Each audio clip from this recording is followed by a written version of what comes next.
Prepárense para desafiar todo lo que creían saber sobre el cultivo de maíz. Quiero contarles algo que todavía me da un poco de escalofrío cada vez que lo pienso.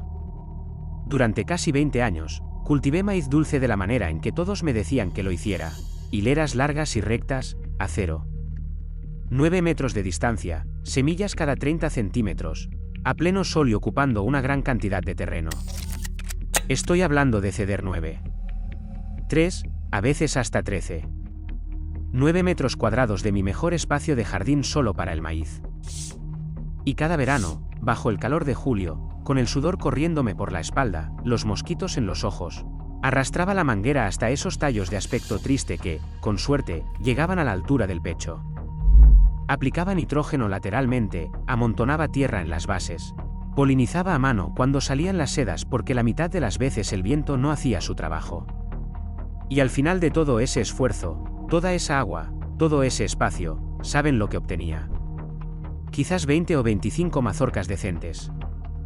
Eso era todo. De un terreno que podría haber albergado toda mi operación de tomates. Y esto es lo que realmente me molestaba, al pelar las mazorcas. La mitad de ellas tenían un llenado irregular de granos. ¿Saben a qué me refiero? Esas mazorcas donde los 5 centímetros superiores son solo tusa desnuda, sin granos, y luego huecos dispersos por los lados como una boca con dientes faltantes. Me quedaba en la encimera de la cocina con mi esposa mirándome como diciendo, ¿realmente valió la pena una cuarta parte del jardín? Y, sinceramente, no tenía una buena respuesta para ella. Simplemente pensé que así era el maíz. Le das mucho y te da poco, y estás agradecido por lo que obtienes. Estaba completamente equivocado. Y fue una mujer Amish con 8 hijos y una parcela de jardín más pequeña que mi camioneta quien me mostró lo equivocado que estaba. Hace unos 6 años, pasé un tiempo en el condado de Holmes, Ohio. Si nunca han estado, es uno de los paisajes agrícolas más hermosos que jamás verán, colinas verdes ondulantes, casas de campo blancas escondidas en los valles, y conducirán detrás de un caballo y un buggy en casi todas las carreteras. Estaba visitando familias para aprender sobre sus métodos de compostaje, que era el motivo por el que creía estar allí. Pero una mañana, me detuve en una granja familiar, la de los Troye, y la esposa, una mujer llamada Anna, estaba trabajando en su huerto. Ahora, necesito que se imaginen esto, Anna tenía 8 hijos. Los 2 más pequeños todavía usaban pañales. Su esposo estaba en el campo con los caballos de tiro. Y su jardín, el que ayudaba a alimentar a toda esa familia durante el año, era quizás, y estoy siendo generoso, quizás de 37. 2 metros cuadrados en total. Eso es más pequeño que muchos patios. Pero lo que me dejó helado fue un área de siembra elevada que tenía a un lado. Era de aproximadamente 0,6 por 0,9 metros, es decir, unos 0,56 metros cuadrados, y estaba repleto de maíz. Y me refiero a repleto. Los tallos estaban tan juntos que casi parecía un error, como si alguien se hubiera equivocado. Pero esos tallos eran de un verde intenso, tan gruesos como mi antebrazo en la base, y eran más altos que cualquier cosa que yo hubiera cultivado en mis hileras espaciadas. Cada uno tenía al menos 2 mazorcas desarrollándose. Algunos tenían 3. Miré ese pequeño parche, y luego la miré a ella, y dije algo de lo que no estoy orgulloso. Dije, Anna, no hay forma de que eso realmente produzca. No puedes obtener maíz de verdad tan apretado. Ella ni siquiera levantó la vista de lo que estaba haciendo. Solo dijo, obtenemos mucho. Siempre obtenemos mucho. Para ser honesto, no le creí ni un poco. Todo lo que sabía sobre el espaciado del maíz, sobre los requisitos de polinización, sobre la competencia por nutrientes, me decía que ese parche iba a producir un montón de mazorcas raquíticas, y que ella terminaría arrancando la mayor parte. Pero unas 5 semanas después, un vecino de los Troye, un hombre inglés que tenía teléfono, me envió algunas fotografías. El pequeño bloque de maíz de 0,56 metros cuadrados de Anna había producido 153 mazorcas. 153. Ella las contó. Mazorcas completas, de punta a punta, con cobertura sólida de granos, de solo 0,56 metros cuadrados. Me senté en la mesa de mi cocina mirando esas fotos, y sentí como si todos los libros de jardinería que había leído me hubieran mentido. Hoy, les guiaré paso a paso a través de cómo los Amish cultivan maíz en bloques de siembra ultradensos, para que puedan empezar a hacerlo en su propio jardín esta temporada, incluso si solo tienen una pequeña cama elevada para trabajar. Y quédense hasta el final, porque compartiré una técnica de alimentación en la etapa de sedas que aprendí de la suegra de Anna, una mujer mayor a la que todos llamaban Grossmommy, que casi duplica la tasa de llenado de granos y que no he visto mencionada en ningún libro de jardinería o boletín de extensión. No soy un principiante en esto. He leído a Eliot Coleman de cabo a rabo. He seguido el sistema de jardinería por metros cuadrados de Mel Bartolomé. He sacado tablas de espaciado de los boletines de extensión de mi estado y las he seguido al pie de la letra. Incluso he probado el método de las 3 hermanas, la siembra tradicional indígena de maíz, frijoles y calabazas. Y todos esos enfoques tienen su mérito.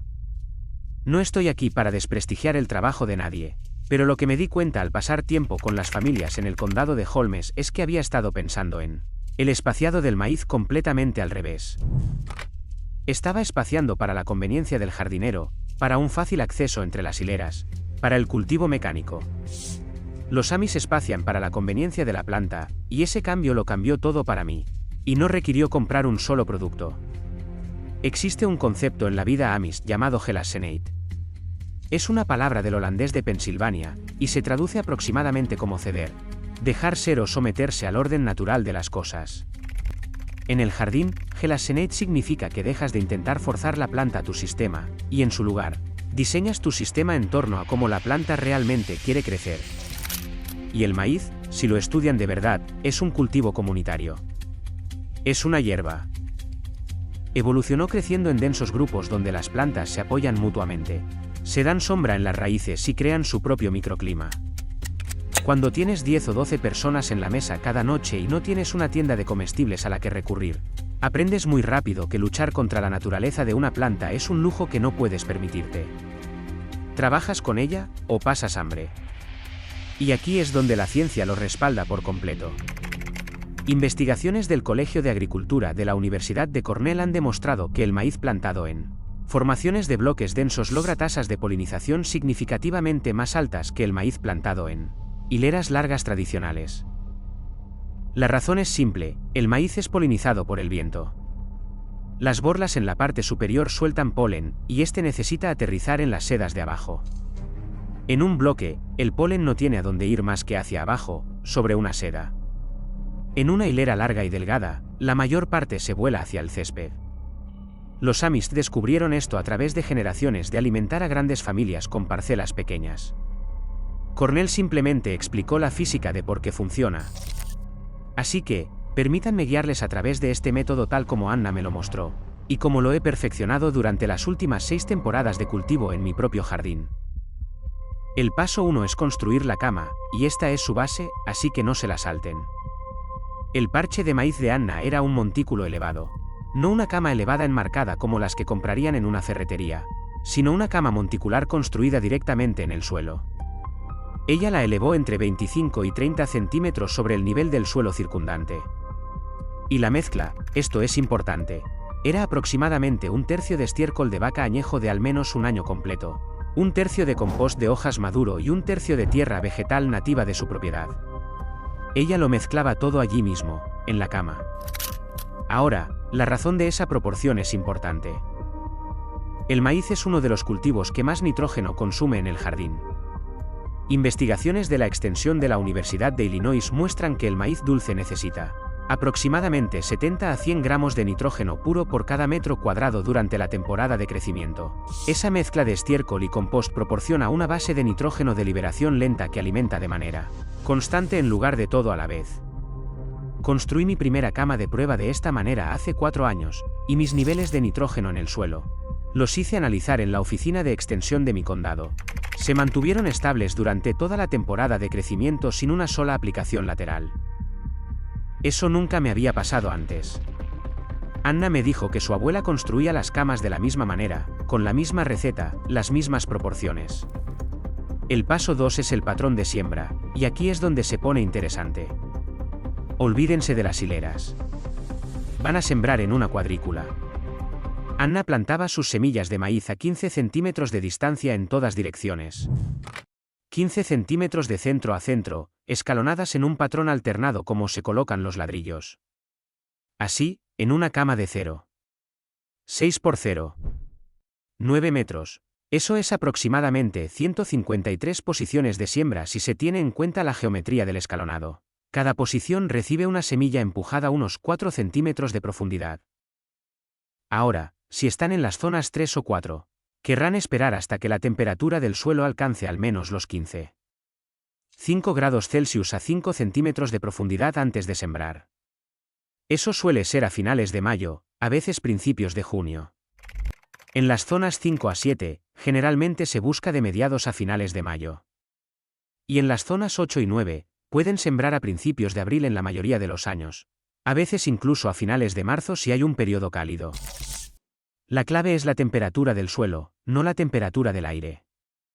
Claven un termómetro de carne en el suelo si no tienen un termómetro de suelo, funciona perfectamente. Probé este espaciado de cuadrícula contra mi antiguo espaciado de 30 centímetros en hilera hace 3 años. La misma variedad, el mismo suelo, la misma agua. La cuadrícula produjo 6 veces la cantidad de mazorcas en una quinta parte del espacio. 6 veces. Tuve que contar 2 veces porque no creía mis propios números. El paso 3 es la selección de la variedad.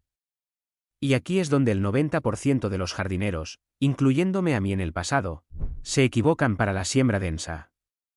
No pueden usar cualquier variedad de maíz para este método. Anna cultivaba una variedad de estatura más corta, y las familias Amish que visité tienden a favorecer lo que llaman sus propias semillas guardadas durante generaciones. Pero los tipos disponibles comercialmente más cercanos son variedades de maíz dulce semienanas o de tallo corto. Busquen cualquier cosa que no supere los 1,2 a 1,5 metros de altura, en lugar de los 1,8 a 2,4 metros estándar. Variedades como Ondek, que es un bicolor de azúcar mejorado que solo alcanza aproximadamente 1,4 metros de altura, o un tipo sinérgico como Honey Select, funcionan maravillosamente. La razón es simple, tallos más cortos significan menos competencia por la luz en una siembra densa. Y son mucho menos propensos a la came, que es el término elegante para que se caigan en una tormenta de viento.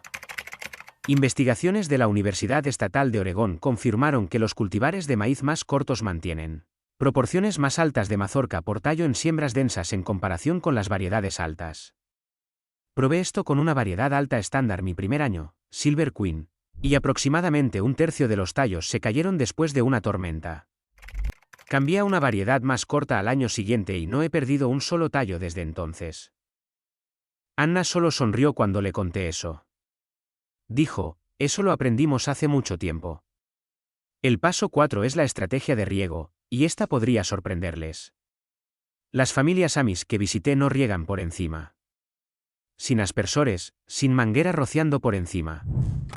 Anna regaba a mano en la base de las plantas, justo a nivel del suelo, todas las mañanas.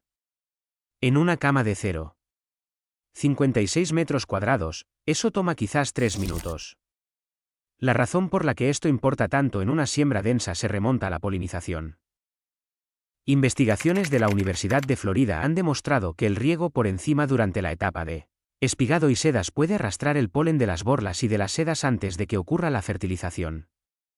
En un jardín convencional con espaciado amplio, pueden salirse con la suya porque hay mucho polen flotando. Pero en un bloque denso donde cada grano de polen cuenta, lo que se quiere es seco en la parte superior y húmedo en la parte inferior. Cambié al riego por la base en mi bloque de maíz denso hace 2 temporadas. Mi tasa de llenado de granos.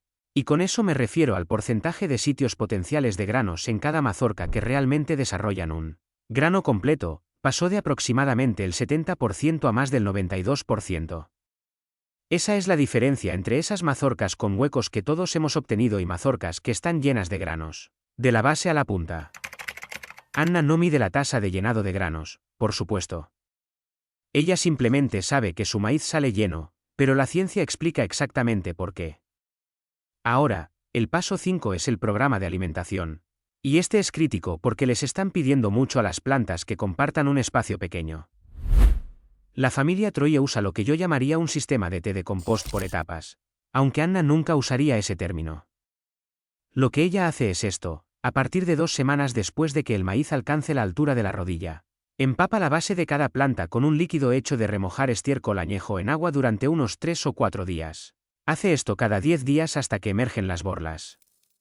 Después de eso, se detiene. El momento del nitrógeno aquí coincide perfectamente con lo que los agrónomos llaman las etapas de crecimiento. V6 a VT, que es cuando la planta de maíz está estableciendo el tamaño de su mazorca y el número de hileras de granos.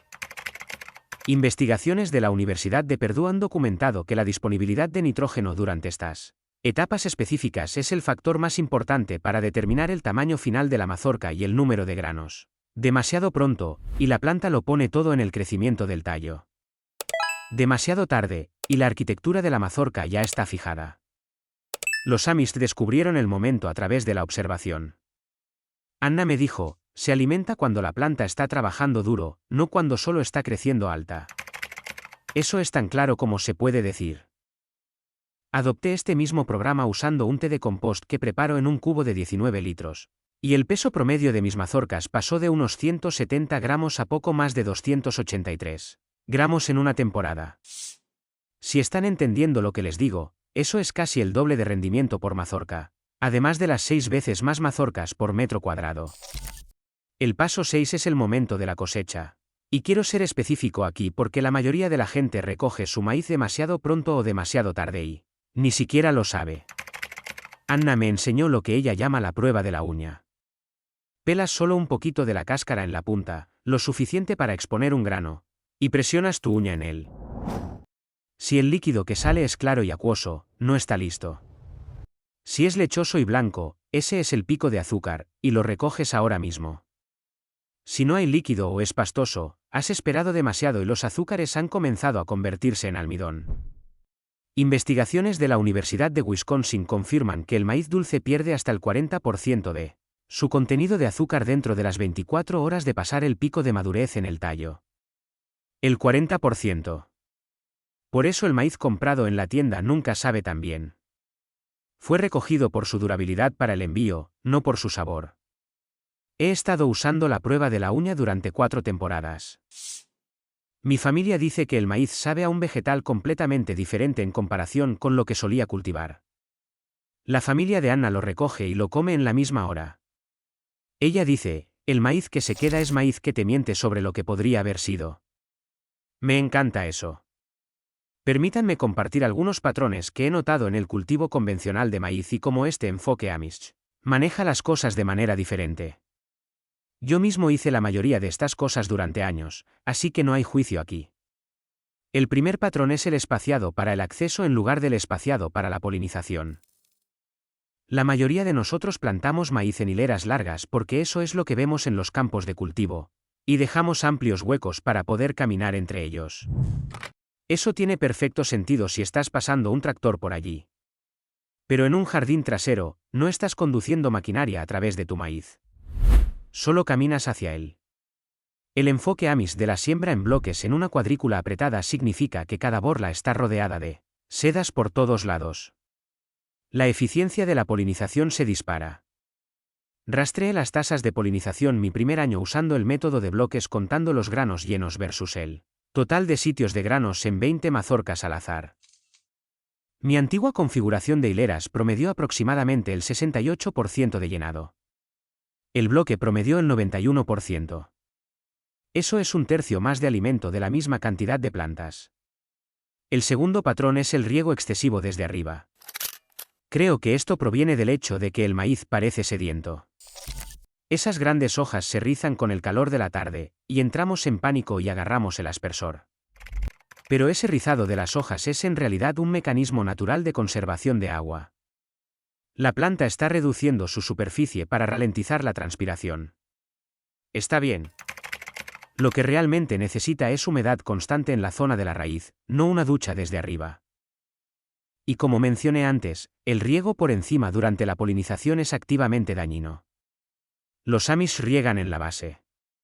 Es más simple, usa menos agua y produce un maíz mejor. Investigaciones de Texas A&M han demostrado que el riego por goteo o el riego por la base pueden reducir el uso de agua hasta en un 30% mientras se mantienen o mejoran los rendimientos en comparación con los métodos de riego por encima. Reduje mi uso de agua para el maíz aproximadamente a la mitad cuando cambié y obtuve mejores resultados. Eso no es un compromiso, eso es simplemente una mejor jardinería. El tercer patrón es plantar una variedad por temporada. Muchos de nosotros plantamos un tipo de maíz dulce y lo damos por terminado. Pero lo que noté en la granja Troye y en otras 2 familias Amish que visité en Indiana es que escalonan 2 o 3 variedades con diferentes fechas de madurez en bloques separados. Anna tenía una variedad temprana que maduraba en unos 65 días, una de temporada media en 75, y una tardía en 85. Eso le daba a su familia maíz fresco durante casi un mes seguido en lugar de una gran abundancia donde comes maíz en cada comida durante una semana y luego se acaba. Es una idea tan obvia, y nunca se me ocurrió en 20 años de jardinería. La siembra sucesiva dentro del mismo cultivo usando la variación de madurez, es brillante y es simple. El cuarto patrón, y este me sorprendió, es desechar los tallos después de la cosecha. Solía cortar los tallos de maíz, embolsarlos y enviarlos a la acera. La familia Troye corta sus tallos y los incorpora directamente a la cama. El esposo de Anna, Eli, me mostró cómo los corta en trozos de 10 a 15 centímetros con un machete y los mezcla en los primeros centímetros superiores de la cama justo después de la última cosecha. Para la primavera, los organismos del suelo los han descompuesto en una enmienda rica en carbono que mejora la estructura del suelo. Investigaciones de la Universidad Estatal de Iowa han demostrado que los residuos de maíz devueltos aumentan la materia orgánica del suelo con el tiempo, lo que mejora la capacidad de retención de agua y la actividad microbiana. Es fertilidad gratuita. Ya lo cultivaron. ¿Por qué lo desecharían? Me sentí genuinamente tonto cuando Eli me lo señaló. Él solo dijo, nada se va. Todo vuelve. Eso es Ornum. Ese es el orden de cómo funcionan las cosas. Ahora, aquí hay algo que aprendí de la suegra de Anna, una mujer a la que todos llamaban Grossmommy, y debía tener al menos 70 y tantos años. Tenía manos fuertes y curtidas y se movía por ese jardín como si lo hubiera estado haciendo desde antes de saber leer, lo cual probablemente era cierto. No he visto esta técnica mencionada en ninguna guía de jardinería o boletín de extensión que haya encontrado. Cuando las sedas emergían por primera vez en el maíz, solo el primero o segundo día cuando esos hilos de color verde pálido sobresalían de la cáscara, Grossmommy salía temprano por la mañana antes de que el rocío se secara y agitaba suavemente cada tallo. Solo un ligero movimiento de un lado a otro, quizás 2 o 3 segundos por tallo. Luego regresaba a última hora de la tarde, alrededor de las 5 o 6, y lo hacía de nuevo. Hizo esto todos los días durante unos 5 días durante la ventana de máxima sedosidad. Ella lo llamaba darles la mañana y la tarde. Todo el proceso tomaba quizás 30 segundos por tallo. Así, en un bloque denso de 0,56 metros cuadrados, quizás 10 minutos 2 veces al día durante menos de una semana. Suena casi demasiado simple para funcionar, pero aquí está la ciencia. Investigaciones de la Universidad de Nebraska-Lincoln han documentado que la viabilidad del polen de maíz es más alta en las primeras horas de la mañana cuando las temperaturas son más frescas y la humedad es moderada. El polen que ha estado en la borla a última hora de la tarde tiene menor viabilidad, pero sigue siendo funcional. Al agitar los tallos 2 veces al día durante la máxima receptividad de las sedas, Grossmommy estaba esencialmente realizando una polinización manual en las 2 ventanas óptimas para la transferencia de polen y la receptividad de las sedas. Estaba maximizando el número de granos de polen viables que aterrizaban en sedas receptivas. Comencé a hacer esto hace 4 temporadas. Mi tasa de llenado de granos pasó de ese 92% que mencioné antes, con solo riego de base, a un constante 97 a 98%. Estamos hablando de mazorcas completamente llenas, cada hilera, de la base a la punta, sin huecos. Mi esposa dijo que no había visto maíz tan lleno desde que era niña y lo compraba en un puesto de carretera en Maryland. Grossmommy no conocía el término viabilidad del polen. Ella simplemente sabía que si los sacudes por la mañana y los sacudes por la tarde, obtendrás maíz lleno. Generaciones de mujeres descubrieron esto observando y haciendo, y funciona mejor que cualquier cosa que haya leído en un libro de texto. Los Amish no tienen un fertilizante secreto. No tienen una semilla de maíz mágica. Lo que tienen es una filosofía de prestar atención a lo que la planta realmente les está diciendo y diseñar su jardín en torno a su naturaleza en lugar de su conveniencia. 153 mazorcas de 0,56 metros cuadrados no es un truco. Es lo que sucede cuando siembras en bloques para la polinización, alimentas en la etapa de crecimiento correcta, riegas desde abajo, eliges las variedades adecuadas y les das la mañana y la tarde, durante la semana de las sedas. Si han probado la siembra densa en bloques o algo similar, dejen un comentario abajo. Me encantaría saber qué variedades les funcionan, en qué zona están, qué tipo de resultados están obteniendo. Y si son completamente nuevos en esto, comiencen con un montículo de 0,6 por 0,9 metros. Mezclen bien su tierra, siembren en una cuadrícula de 15 centímetros, rieguen en la base y usen la prueba de la uña para cosechar en el momento perfecto. Se sorprenderán de lo que saldrá de ese pequeño trozo de tierra. Si valoran aprender cómo las culturas tradicionales abordan la jardinería, consideren suscribirse. Me encantaría que te unieras a nuestra comunidad para más exploraciones como esta. Gracias por pasar este tiempo conmigo hoy, y nos vemos en el próximo vídeo.